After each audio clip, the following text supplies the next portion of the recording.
of my privilege to be moderating this panel consisting of 2 Russian participants and 3 Americans.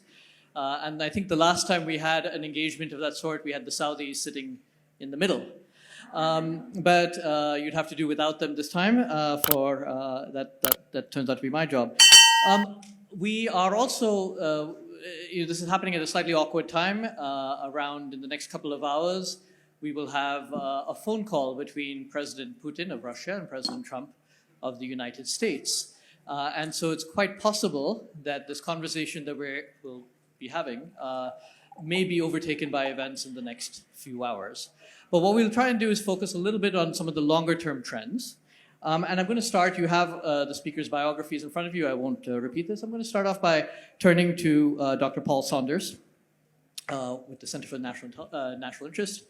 And maybe start off by just telling our audience a little bit what has been the nature of the Trump administration's outreach to Moscow, and what, as you see it, is President Trump's intent. Thank you, Dhruva, and thank you to the ORF for the invitation to be here. It's really a spectacular event. So I'll start perhaps by pointing out that President Trump has been talking about trying to find a settlement to the war in Ukraine really for quite some time, certainly well before the election in the United States. Some may recall during the campaign that he promised to settle the conflict quite quickly. And we saw really fairly early on and also during the campaign the broad outlines of a strategy emerge. That strategy had 2 basic components. On one hand, to use Ukraine's reliance on the United States for military and other support as a point of leverage to bring Ukraine to the negotiating table. And on the other hand, to use the threat of additional support for Ukraine or additional sanctions or other actions to put pressure on Russia to try to bring Russia to the negotiating table. So this idea of trying to settle the conflict and this broad approach has really been out there for quite some time. Certainly when President Trump was elected, he moved relatively quickly to appoint a special envoy, former Lieutenant General Keith Kellogg, to work on this issue. Mr. Kellogg has had a number of meetings with the Ukrainian side and also with America's allies in Europe. In parallel with that, there has been a separate process, which many have seen, of outreach to Russia. Dhruva mentioned the meeting in Saudi Arabia a few weeks ago between the U.S. Secretary of State and National Security Advisor and the American Special Envoy to the President's Special Envoy for the Middle East, Mr. Witkoff, with a Russian delegation, including the foreign minister, the foreign policy advisor to Russia's president, and also the head of a Russian government investment fund. U.S. officials have been certainly speaking off and on to their Russian counterparts over the course of the last few weeks. Mr. Witkoff, of course, went to Moscow recently to continue those discussions. And that's just very briefly, very quickly, what has led up to this phone call that we'll have tonight that will be at least an initial focal point for the direct U.S.-Russian interaction. Now, where President Trump's intent is concerned, I think the president actually has been quite clear that his intent is to find a peaceful settlement to the conflict. He's referred to the war many times as a senseless war. And I think that fairly clearly conveys his motives and his intent in bringing an end to the conflict. We also certainly hear him very frequently talking about the lives lost and the destruction that's resulted from the conflict. I don't want to step too much on the territory of the other panelists, but I might just leave with one parting thought, which is that while President Trump has referred to it as a senseless conflict, it's less apparent that the Russian leadership or the Ukrainian leadership view it as a senseless conflict. And they certainly each have their own reasons for fighting, which, on the Russian side, I think the Russian leadership, President Putin, has been fairly open about his motives and goals in waging the war. And on the Ukrainian side, I think it's also quite apparent why the Ukrainian government would want to defend its territory. And that certainly, this incomplete alignment, shall we say, among how the leaders view the conflict, I think is certainly something we'll have to watch moving forward. Thank you so much. That's a nice segue to Mr. Nikonov. How does Moscow view Trump's overtures? And if I can put it rather bluntly, can Putin trust Trump? Thank you. First of all, I'd also like to thank our friends from the ORF for this great conference. Being a veteran of this movement, I attended, I think, most of the conference, including the first one. I can congratulate you with the scope of events happening here, with great analysis and of broadening and deepening the Raisina process. ORF people attended many conferences on Valdai with President Putin, and then may well remember that during one of those conferences he was asked the question, what was your major foreign policy mistake? And the answer was, we trusted the West. So that's my answer to a question about trust of Trump. Putin doesn't trust the West. Almost every single arms control agreement signed by the American, the United and Russia, and then the Soviet Union, was canceled by the United States. Even signed agreements are not implemented. So no trust whatsoever.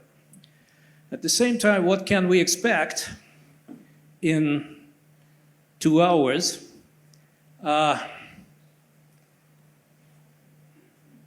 If Putin is not late, of course, as he sometimes is.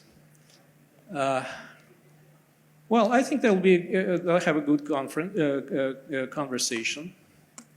I'm sure that Trump, after Witkoff's visit, knows pretty well what Putin wants. Putin talked to Witkoff for 3.5 hours. So they discussed the details. So Putin will come with certain nuances, as he says, on the ceasefire. He doesn't want ceasefire in itself because what we need is lasting peace and security guarantees for Russia. America's first approach is not just of President Trump, it's also Russian approach, Russia first. And that means they'll settle certain details of the possible ceasefire. For us, I think the most important issues are the verification of ceasefire and how they going to spend those 30 days. If those 30 days of American arms supplies, I don't think that will be something Putin would support. So this is just the first step. Actually, the second step, because that is the second telephone call between the two presidents in 3 years. But it also a second telephone call between the two presidents in 2 weeks. So if you look from this perspective, it looks promising. And from my personal perspective, I'm waiting for what's going to happen in 2 ways. First, I'm in the State Duma chairing the committee of something non-existent. This is a committee which is responsible for friendship with the US Congress. As you understand, there is nothing going on between the State Duma and the US Congress. Hope it will happen. If not, okay, I'll be jobless. Second thing, you know, before this Russia-Ukraine conflict, me and Dmitry Symes, who is colleague, used to be colleague of Dr. Sanders in the Center of National Interest, co-host a program on Channel 1 of Russian television. It was a weekly show. When the fighting started, we had 4 shows a day. Now we have just 3. So for me, it's a matter of how many, TV shows we'll have, and it depends on the intensity of struggle. By far, my prediction, there'll be no decline in the amount of shows, since it is in the center of Russian public opinion. It is in the center of national interest, not in literal sense of the name of the center, but in Russia's national interest. And that is something which Russians follow and where Russian public opinion has a strong say. And Putin is also in tune with the Russian public opinion. And some of the public opinion are afraid that the Trump's idea is to prevent us from winning the war. And that is also one of the trends in the Russian public. So definitely people would love peace, but not at any condition. And this is what I think will happen in the next couple of hours. A sincere discussion which will lead to further little progress and further telephone calls, I get. Thank you. If I can turn to Ambassador Mosbacher, we've heard from the previous 2 speakers what some of the limitations on this engagement could be and have been. Could you maybe talk a little bit more about what some of the critiques and limitations are, both within the United States, but also we don't have a European on this panel. If you could maybe, where does Europe factor in as you see it? I'm not sure that critique in Europe matters, quite frankly. This isn't a discussion. This is a negotiation. And quite frankly, it reminds me of an old proverb you may or may know. Humpty Dumpty sat on the wall. Humpty Dumpty had a great fall, and all the king's men and all the king's horses couldn't put Humpty Dumpty together again. And let me put that in context for you. Bottom line here is that in 2007, President Putin gave a speech at the Munich Security Conference. If anyone had bothered to listen to it, he told all of us exactly what his grievances were and what he was going to do. And no one paid attention, including the United States. Then we watched Putin put 200,000 troops on the border of Ukraine. And again, even though all of the security services told the great Western democracies that Putin was going to invade Ukraine, we didn't pay attention, we didn't believe them. But we should have at least believed our eyes. And we did nothing. And then everyone, oh no, not going to happen. And then Putin invaded Ukraine, and all of Europe threw their arms up and said, oh my God, I mean, he really did this? Then they stepped back and said, okay, if he does it fast, he can do it in a week. It's okay. he can have Ukraine. It's really quite simple. After all, we didn't do anything in 2014 either. So then, no one counted on the Russian army being so incompetent and the Ukrainians being such fierce fighters. And all of a sudden, it embarrassed the great Western democracy leaders. And they were forced to do something, but do what? So they ran around throwing up their arms and beating their chests and said, oh my goodness, how do we do this? I mean, are we going to let our people freeze in the dark? Because we are dependent on Russian oil and gas for our energy. Then they realized that they're going to have to figure that out. Well, we'll give them some equipment, except their equipment wasn't any good because they hadn't invested in their own security. Trump's first term, I was ambassador to Poland, and I got beaten up regularly because of Trump saying, have to invest in your own security, you have to invest in 2%. And then, all of a sudden, when Putin went into Ukraine, they all realized 2%. Well, 2% doesn't make it anymore.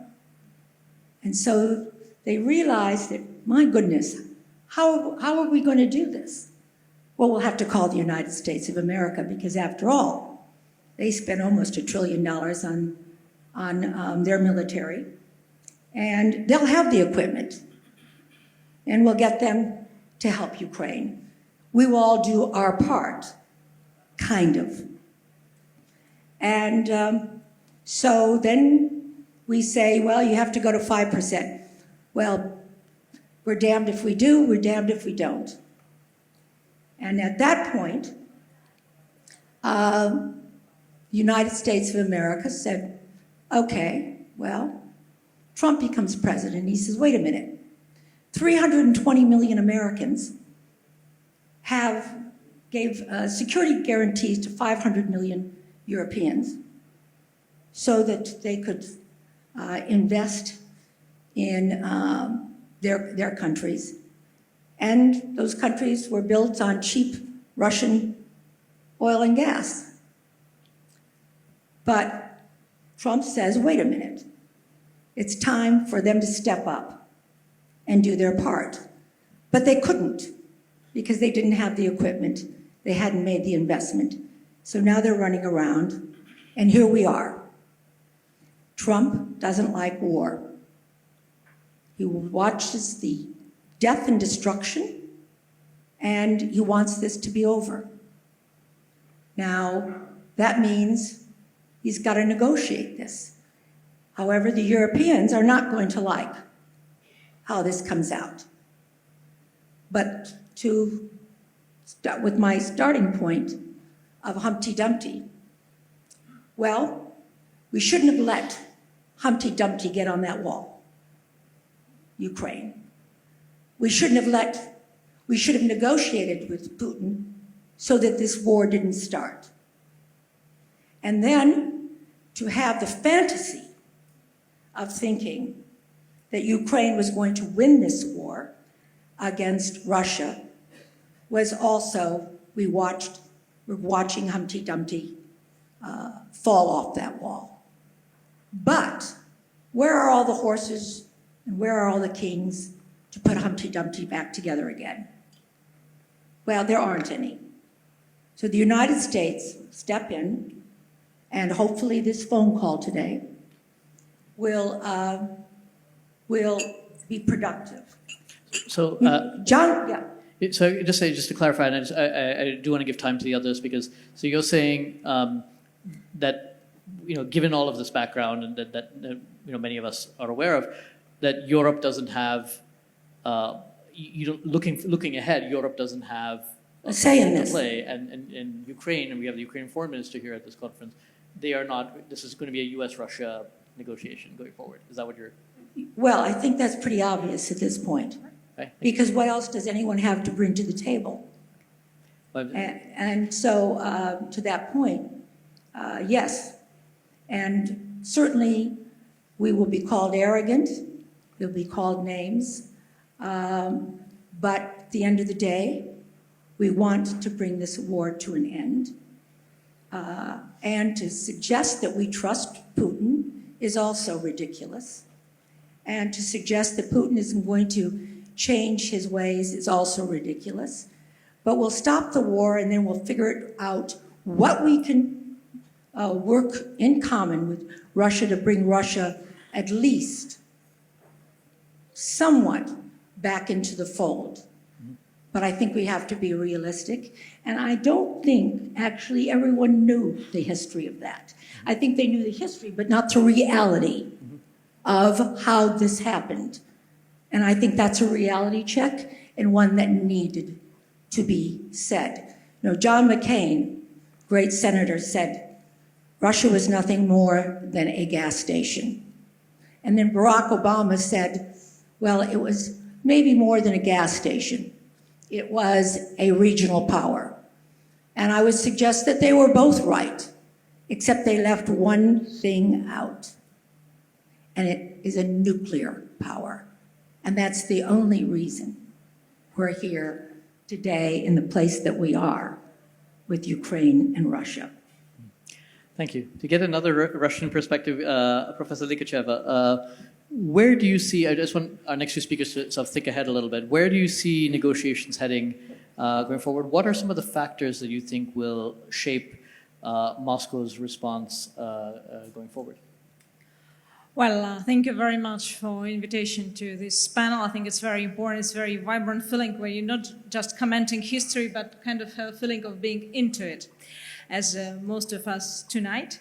I wouldn't like to comment in depth about details of negotiations. First, nobody knows, and those who know, they work now.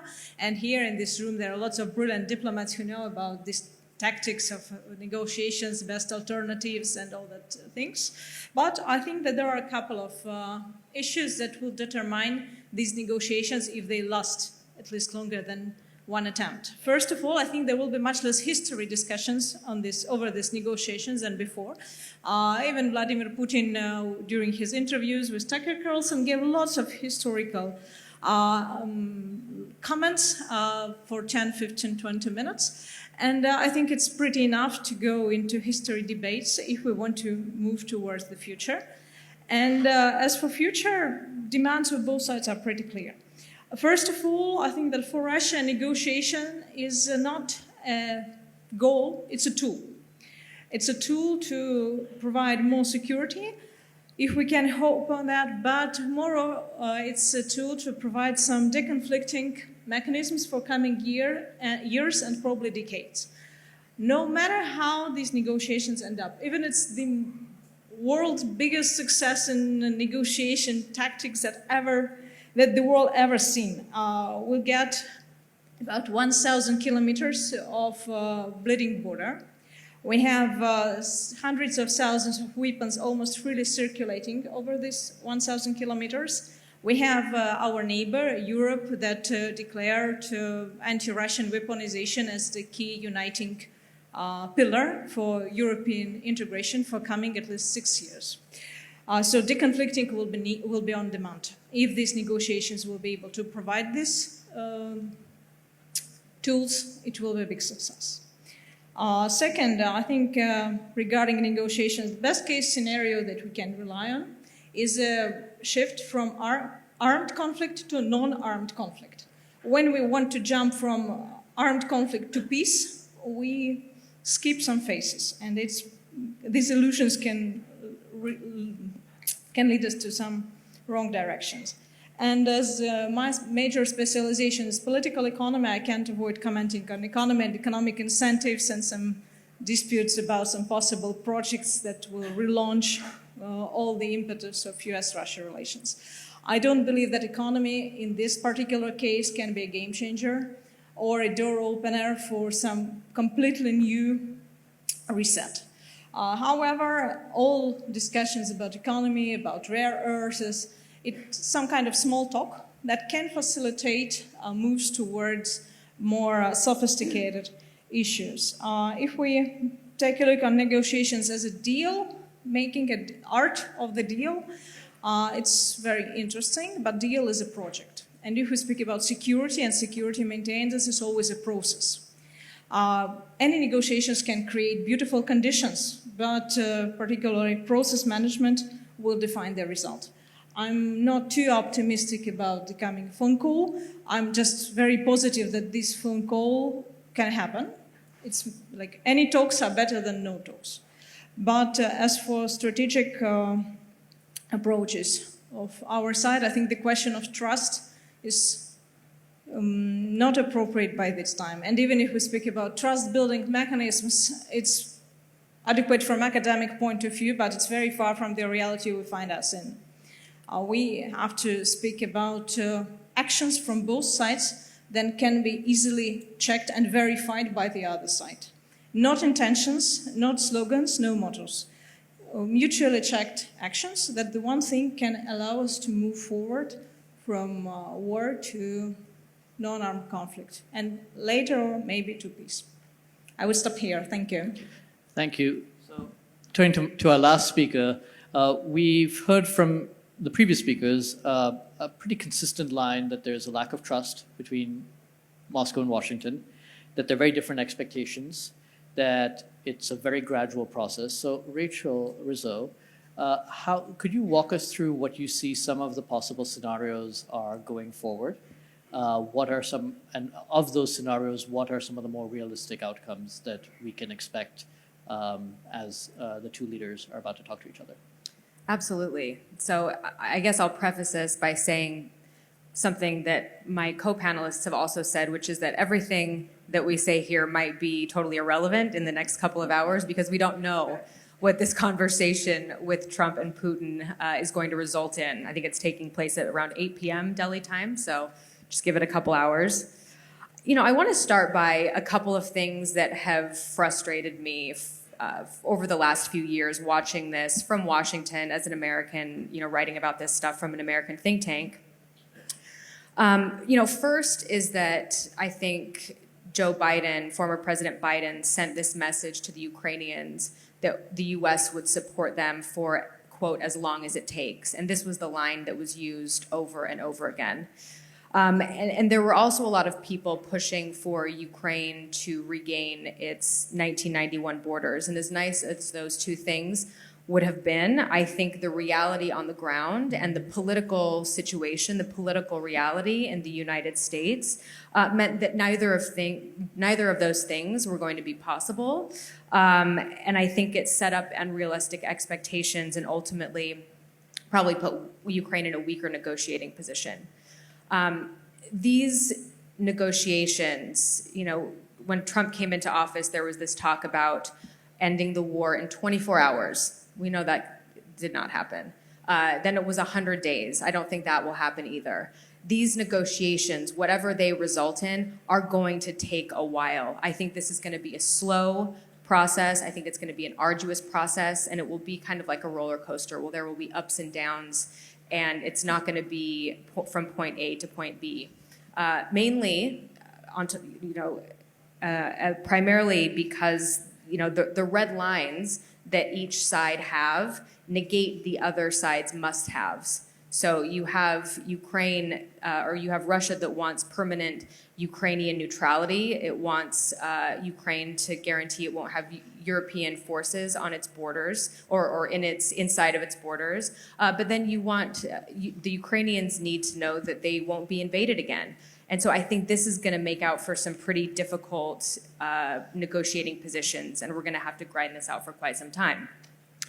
I also don't think Trump really cares, if I'm being honest, like what comes out of these discussions. I think the deal for him is, the outcome is the deal. It's not what's within the deal. It's coming to an agreement, coming to some sort of arrangement. And so in that sense, he's not arguing for Ukraine to get the best position. He's arguing or negotiating for an end to this war. And I think there's a distinction between those things. Nevertheless, I think that there are a few positions that some are less likely than others. People talk about this West German model where Ukraine is invited to join NATO, but it's only the parts that Kiev controls that are under NATO's Article 5 agreements. I think we know that that's a red line for numerous reasons.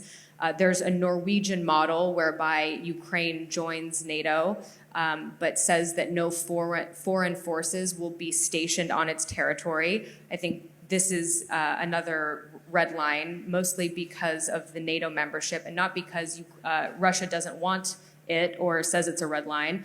But I don't think that there's agreement amongst NATO's 32 members about whether or not Ukraine should be in or out of the alliance. And I think that's really where the crux of the matter lies in.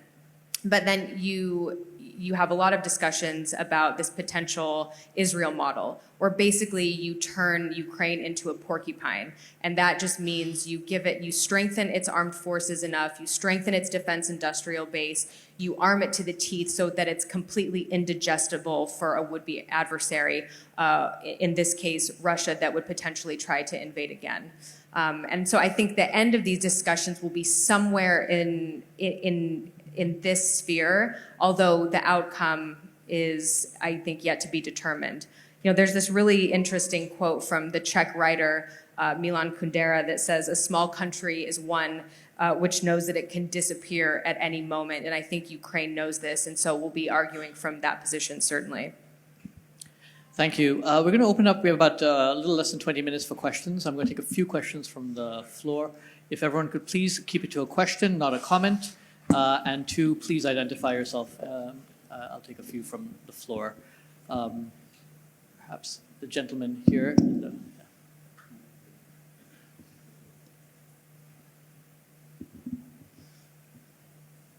Please, if you could ask your question.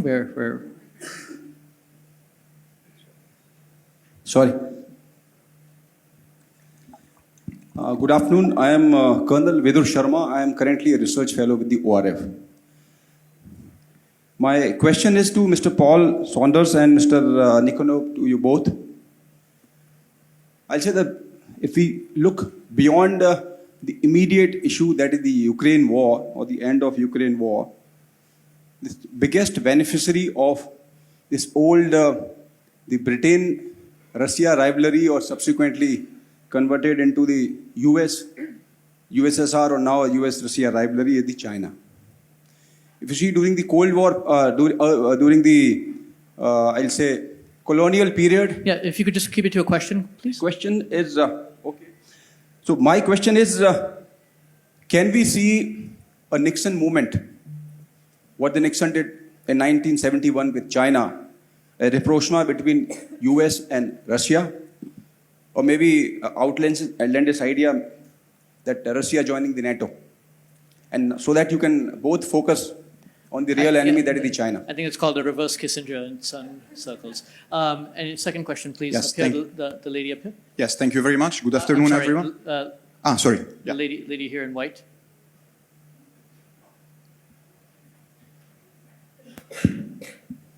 Hello, I'm Mariam Lambert from Emile Foundation. I have a question. During this peace negotiation between US and Ukraine, one of the key points was the aspect of the people. So the children who are transferred, deported, illegally taken. I'm really weighting my words here because we need to be balanced. What is the opinion, the approach of the Russian Federation on that point? I'm very curious. Are you directing the question at any particular panelist? To Mr. Mikonov. One more, maybe from the back of the room. Yeah. I see a gentleman back there who had his hand up in the tie. Yes, he still has. If you could stand up, please. So, Mike. Yes.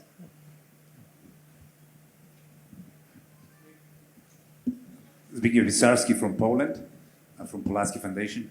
I have a question to Mr. Nikonov, who is grandson of Mr. Molotov. And the question is, aren't you concerned that a legacy of Ribbentrop-Molotov Pact might be an issue in the current negotiations over the Ukraine? Thank you. I have former Prime Minister of Australia, Tony Abbott. Thank you. And this question is to the Russian panelists, and it's a pretty simple one. Does the Russian state accept that Ukraine has a right to exist as a free and independent country? I think we had 4 questions, all 4 of them in part at least addressed to Mr. Nikonov. So maybe if you could take the first one, then I'll ask if any of the other panelists want to chime in on any of it. So Mr. Nikonov, if you'd like to address them. Actually, the first question was to Mr. Saunders on the Chinese moment, Nixon moment, because, of course, the Center of National Interest was started by Richard Nixon. The answer, of course, is no. There is no Richard Nixon here, and Trump is not Nixon. And Russia is different, China is different, America is very different. There is no way any rapprochement, which is very hypothetical between Russia and the United States, can hurt the relationship between Russia and China. I know that many of Indian friends are very unhappy hearing that, but Russia-China relations are very strong, as Russia-India relations as well. And we are cooperating bilaterally. We are cooperating in BRICS and Shanghai Cooperation Organizations, multilaterally. And a time when we are under more sanctions than the rest of the world in the whole history of humankind, and most of them introduced by Americans, of course, there is no comparison, since China is #1 trading partner of Russia. And India is rising high also as a trading partner of Russia. Our trade quadrupled in the last 3 years. So we are prepared to be friends with everyone who wants to be friends with us. As simple as that. It was always the case. Russia in NATO. Elon Musk recently made a great line. He wrote in his Twitter that Europeans like so much to be governed that they create a government to govern their governments. So Russia is not in that position. We are sovereign state. We're not interested in being governed by somebody, not at all. So 0 chance for that.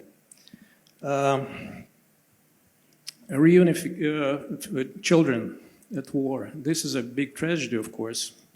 Children die. Actually, the Munich conference was mentioned, but at the Munich conference and the start of the special military operation, as we call it, there were 15 years. And 8 years out of these 15, there was shelling of Donetsk and Lugansk by Ukrainian army. And there were kids killed there. 10,000 people died. And actually that was not noticed. In Western media, mostly they say, oh, they shell it themselves. But there were people and children dying, and they continued dying. Of course, there were children moved to Russia from these areas.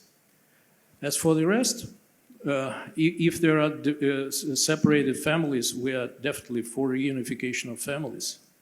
And there is a lot of going on the line of 2 ombudsmen of the 2 countries. They're exchanging prisoners, and they're exchanging those who are looking for their families, for the reunification of families. And it works okay, even in the situation when quite a few Russians with kids, without kids, kids without families, were deported to Ukraine from Kursk Oblast, where they invaded in August. So we are definitely for the reunification of families. As for legacy of Molotov-Ribbentrop, first of all, Winston Churchill said that this pact was, on the one hand, coldly calculated, on the other hand, absolutely logical. And in my view, of course, that was the only way to prevent the war immediately at that time. And without the pact, we probably would not win the war. And we're going to celebrate 18th anniversary of victory in that war. The pact was about winning over Nazism. It was not a collaboration with Nazism. It was a tactical move, which ended up in Berlin in 1945, where Russian forces defeated 80% of German divisions. And we will be celebrating it on the 9th of May with our friends from all over the world, including India, by the way, China, and many other countries, which were fighting Nazism during World War II, unlike many countries of the European Union who were on the other side.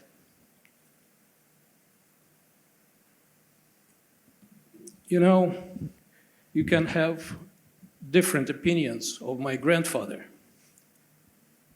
but read Churchill, read Roosevelt. They knew him somewhat better than probably you. And they said that he was one of the greatest diplomats on earth. Churchill said that probably Metternich, Talleyrand, Sully would be happy to have him in their company if there is a paradise or whatever where the Bolsheviks would let them go. The fifth question, does Ukraine have the right for independent existence? Yes, of course. Yes, of course. Actually, Ukraine is an independent state, is a creation of Russia. It was the Russian Federation which created Ukraine and provided independence to Ukraine. You may remember that Ukraine was a product of the collapse of the Soviet Union and of the agreement of President Yeltsin to let Ukraine go. And we had very good relations until some, forces decided that read Brzezinski, Russia with Ukraine is a possibility of the revival of the empire. We should do our best to prevent that from happening. We should do whatever we can to take Ukraine away from Russia. They spent zillions. They were proud of spending zillions on NGOs in Ukraine, all these NGOs which are now being closed by President Trump. They just said that, 80% of Ukrainian media was sponsored by the United States, by USAID. That's what happened. And they managed to create Russians who would kill Russians for speaking Russian. And that's what happened. And Putin warned not once, not just in Munich, many, many times afterwards, in every speech he delivered, that Russia has security concerns. These are security concerns about expanding NATO, about bringing NATO forces close to the Russian border, which violates the Russia-NATO Founding Act. They were organizing already in military bases in Ukraine. Said, no, this is for us, this is the red line. This is, for us, it's existential. For us, it is like, Cuban Missile Crisis. For Americans, it was enough to threaten and to prepare nuclear attack on Russia because of they perceived it as their national security threat. Then Russians brought missiles to Cuba. For us, American missiles in Ukraine is no better than Russian missiles on Cuba for the United States. And I don't remember anyone objected to what Americans did then. They regarded it as their national security concern and legitimate one. So we also have legitimate security concerns. And for us, this conflict is very serious, and we regard it as existential. And that means that Russia will go for peace, but not unconditional. Paul Saunders, if I can turn to you, particularly that first question, which was partly addressed to you, and maybe if you have a quick intervention on something else, you're welcome to. I'm going to come to all the other panelists. I'll try to be very brief. I think that the prospects for the United States to split apart somehow China and Russia are quite limited. The first reason for that is that we already did it once. And both of those countries saw and experienced that, and I don't think they want to allow that again. The second reason is that each of them has global ambitions, and they have a 4,000-kilometer border that neither of them would be able to pursue its global ambitions if their relationship tilted from something cooperative into something more tense. And I think that creates a pretty solid floor under that relationship. That said, Russia is moving into an economic and technological dependence on China that's likely to far exceed the dependence that it had on the West. If one goes back and reads closely President Putin's 2018 address to the Federal Assembly, there are a couple of good paragraphs in there where Mr. Putin describes quite vividly the consequences for Russia and for any other country that lags technologically behind others. So while I think this idea of splitting them apart is problematic, I do believe that it's possible to create more distance than there is now. And I think it's ultimately the Russian government that will have to make that choice. I think we have time for one final question. A lady in the back there. If you could please keep it brief, and then. Thank you. Dr. Shalast, Foreign Policy Council, Ukrainian Prism. I have a question to the US delegation. You've been speaking a lot about the reality on the ground. So what is reality on the ground? Ukrainian forces in Kursk, or Putin's statements that he would like to have not only what he already controlled military, but the full control over Zaporizhia and Kherson regions where his forces even never been, like the city of Zaporizhia, because he already included it into the Russian constitution. So are we making reality, or we are just accepting the aggressor who is lying, and Mr. Nikonov perfectly was not able to stay with the facts more than 40 minutes and then started to lie about Donetsk and other places? We're going to do just the last round, maybe start with Rachel, and if anyone wants like a final comment, we have a few minutes. So. Yeah, I'll zoom out a little bit and try to answer that as best as I can. I mean, look, I think what we have to understand here is that for Russia, this goes deeper than Ukraine. Russia wants to regain a sphere of influence that it believes that it has lost. And I think that calls in interesting questions to parts of Europe. It also calls into question what that means for middle powers like India. And then I would just say, as an American, I understand the follies of using military power as a tool to advance national interests. I mean, we tried this in Afghanistan, Iraq, Libya. It all failed. It cost us trillions of dollars. Russia's effort on behalf of Bashar al-Assad in Syria also failed. If Russia succeeds in ensuring Ukraine remains outside of the West, then this outcome, I think, will normalize using military force to advance national interests, and I think that's a very dangerous line that we're abutting. May I say a few words? I don't have a habit of lying, by the way. Mr. Nikonov, we'll let you have a chance. I just have to answer. I don't have a habit of lying. I'm well aware of facts. Sometimes your facts, you sir. believe your own propaganda, Your facts. but that happens. Paul, anything If you I want to might address? just- Sorry, we'll just let the panelists go. Paul Saunders? My flat was destroyed by your drone 2 months ago sorry. in the UNESCO protected downtown of the city. If- And the next Sorry, city excuse has me. been destroyed. Excuse me, That I think- is the fact. Excuse me, I think we'd Can like to I hear from the make- panelists, please. Can I make a? No, I think just Paul Saunders, if you'd just like anything to say on the last I'll question. be very brief. I think we have a vivid illustration of how difficult it's going to be to address all of this. Ambassador Mosbacher? To my colleague's point about a military force, I don't think that that is the 21st century way to go. It's about economic force. It's about technological innovation.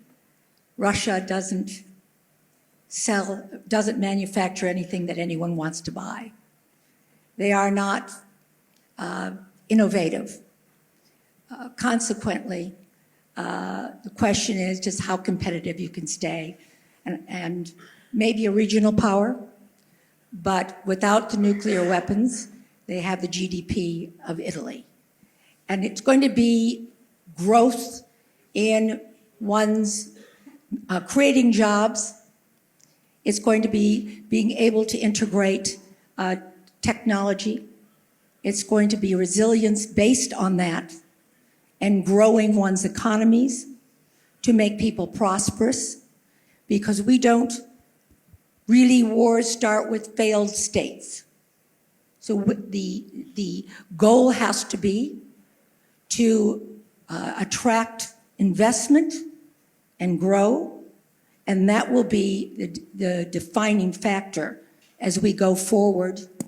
And as the world wants to solve these problems, it won't be with bombs. It will be with economic prosperity. The only shots we should have are of Smirnoff, right? Well, as a final comment, I think that maybe the dangerous thing is to underestimate your counterparts, even within the statistics. But I just would like to express the hope that presidents that are going to talk tonight and maybe again and again will be able to go beyond the stereotypes that we discussed today. Otherwise, these negotiations won't end up successful in any case. Thank you. Final word, anything? Is there anything you'd like to add? Final word? And I'll wrap up. Well, I don't think there is a need for final word. I just would like to say that purchasing power parity-wise, Russia is the fourth largest economy and Italian is the 12th. So just to be precise.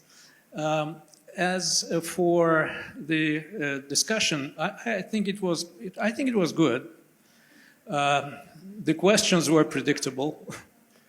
I understand the feelings of our Ukrainian friends. They should understand our feelings as well. We also have casualties. War is a bad thing.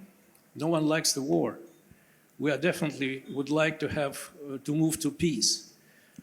But now it's more difficult on the one hand because of so many casualties. And neither side would like to just say, oh, they died in vain, you know. They died for something.